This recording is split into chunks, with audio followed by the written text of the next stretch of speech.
પહેલગામ હુમલાના 15 દિવસ પછી ભારતીય સેનાએ સંયુક્ત ઓપરેશન સિંદૂર ચલાવી અને પાકિસ્તાનમાં આતંકી ઠેકાણાઓને ધ્વસ્ત કર્યા છે. અને આજે દરેક ભારતીય ગર્વથી જય હિન્દ અને જય હિન્દની સેના બોલતો હશે. દરેક ભારતીય આજે ભારતીય સેના પર ગર્વ કરતો હશે. પાકિસ્તાનનો એ આતંકી ઠેકાણાઓનો ખાત્મો બોલાવ્યો છે. 9 આતંકી ઠેકાણાઓ પર ભારતે આજે હુમલો કર્યો છે, એર સ્ટ્રાઇક કરી છે અને એને ઓપરેશન સિંદૂર નામ આપવામાં આવ્યું છે. જે પહેલગામની અંદર એક આર્મીના જવાનની પત્ની જે રડી રહી હતી એનું સિંદૂર છે એ ઉજાડ્યું હતું પાકિસ્તાનના એ આતંકીઓએ. એનો બદલો આજે ભારતે લીધો છે. 24 જેટલી મિસાઇલો છે એ પાકિસ્તાનના આતંકી ઠેકાણાઓ પર દાગવામાં આવી છે અને ત્યાં હુમલો કરવામાં આવ્યો છે. અને 9 ઠેકાણાઓ પર રાત્રે 1:30 વાગે ભારતે એર સ્ટ્રાઇક કરી છે, જેમાં બહાવલપુર, મુરીદકે, બાગ, કોટલી અને મુઝફ્ફરાબાદમાં ઓપરેશન સિંદૂર હેઠળ કાર્યવાહી કરવામાં આવી છે. આ એ સ્થળો છે જ્યાંથી પાકિસ્તાનની અંદર રહેલા આતંકીઓ ભારત પર હુમલો કરતા હતા અને ભારતમાં આતંક મચાવી રહ્યા હતા. એ આતંકના આકાઓનો ખાત્મો બોલાવવા માટે ભારતે હવે નિશ્ચય કરી લીધો છે. અને પાકિસ્તાન પર ભારતે જે હુમલો કર્યો છે એ 9 ટાર્ગેટ ભારતે કેમ પસંદ કર્યા છે એના વિશે વાત કરવી છે.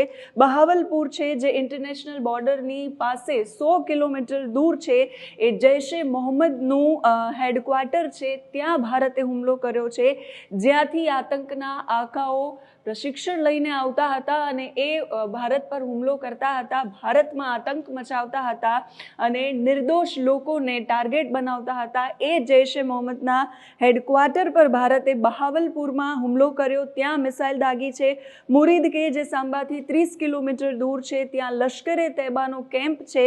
એ લશ્કરે તૈબાનો કેમ્પ એને પણ ધ્વસ્ત કરવામાં આવ્યો. મુંબઈ હુમલાના આતંકીઓ જે છે એ અહીંથી જ આવ્યા હતા, મુરીદ કેથી આવ્યા હતા. ત્યાર પછી ગુલપુર છે LOC પાસે, પૂંછ અને રાજૌરીથી 35 કિલોમીટર દૂર છે.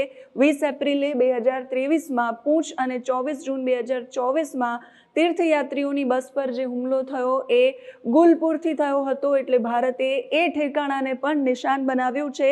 સવાઈ પર પણ મિસાઇલ દાગવામાં આવી છે. POK પાસે તંગદર સેક્ટરની અંદર 30 કિલોમીટર દૂર લશ્કરનો કેમ્પ છે. 21 ઓક્ટોબર 2024માં ગાંદરબલ, 24 ઓક્ટોબર 2024માં ગુલમર્ગ અને 22 એપ્રિલ 2025એ પહેલગામમાં જે હુમલો થયો એ સવાઈથી જ કરવામાં આવ્યો હતો. એટલે એ ઠેકાણા પર, આતંકના એ ઠેકાણા પર પણ ભારતે હુમલો કરી ઓપરેશન સિંદૂર ચલાવી અને બદલો લીધો છે. બિલાલ એક ઠેકાણું છે જ્યાં પણ ભારતે હુમલો કર્યો છે, જે જૈશે મોહમ્મદનું લોન્ચ પેડ છે. કોટલી છે જે રાજૌરી પાસે LOCથી 15 કિલોમીટર દૂર છે. લશ્કરે તૈબાનો કેમ્પ ત્યાં છે અને અંદાજે 50 જેટલા આતંકીઓ અહીંયા કોટલીમાં હતા, જ્યાં ભારતે એર સ્ટ્રાઇક કરી છે. બરનાલા રાજૌરી પાસે છે, LOCથી 10 કિલોમીટર દૂર, એ પણ આતંકી કેમ્પ છે. સરજાલ છે સાંબાના કઠુઆ પાસે ઇન્ટરનેશનલ બોર્ડરથી અંદાજે 8 કિલોમીટર દૂર છે, એ પણ જૈશે મોહમ્મદનો કેમ્પ છે. ત્યાં પણ ભારતે હુમલો કર્યો છે. અને મહમૂના છે સિયાલકોટ પાસે ઇન્ટરનેશનલ બોર્ડરથી અંદાજે 15 કિલોમીટર દૂર, હિઝબુલ્લાનું ટ્રેનિંગ સેન્ટર છે. આ તમામ આતંકના આકાઓના અડ્ડાઓ ધ્વસ્ત કર્યા છે અને એમાં જે આતંકીઓ હશે એ પણ મરાયા છે. ભારતે આજે ઓપરેશન સિંદૂર ચલાવી અને પાકિસ્તાને પહેલગામ પર અને એ પહેલાં જેટલા પણ હુમલાઓ કર્યા છે, નિર્દોષ નાગરિકો એમાં જે મૃત્યુ પામ્યા છે, એનો બદલો લીધો છે.